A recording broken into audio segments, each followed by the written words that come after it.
An encounter broke out between police and some miscreants at Chittaranjan Park in southeast Delhi on Friday morning. As per the information received, one miscreant was injured in the encounter and has been shifted to the hospital immediately. The team of the police had set a trap inside the Jahanpana forest for the miscreants in the early hours on the morning. They tried to escape but were later apprehended by the police.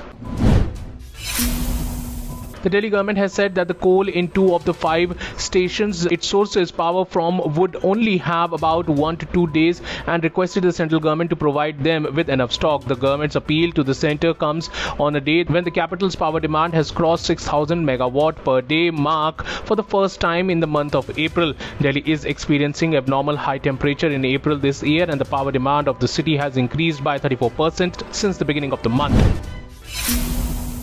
Former IAS officer Shah Faisal, who had tendered resignation from the government service to join politics, has been allowed to rejoin the job.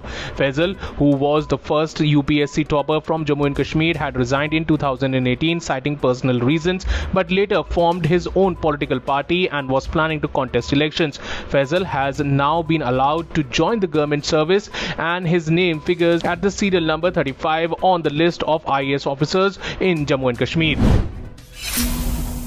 COVID-19 cases in the country are on a steady increase. As on Friday, 3,377 fresh COVID-19 cases were reported in the country in the last 24 hours. With this, the number of the active cases in the country has reached to 17,801.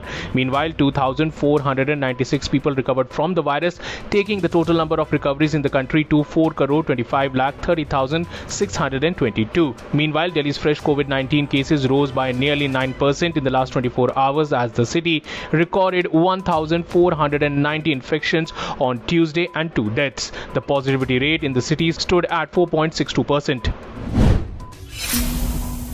Russian strikes slammed into the central Kiev on Thursday as UN Chief Antonio Guterres was visiting, shocking the UN chief and wounding at least 10 people in the first such rocket attack on the capital since mid-April. The emergency services said that one strike hit a 25-story residential block, partially destroying 2 floors. 12 fire trucks were called in to put out the blaze, with rescuers confirming that 10 people were wounded in the strike.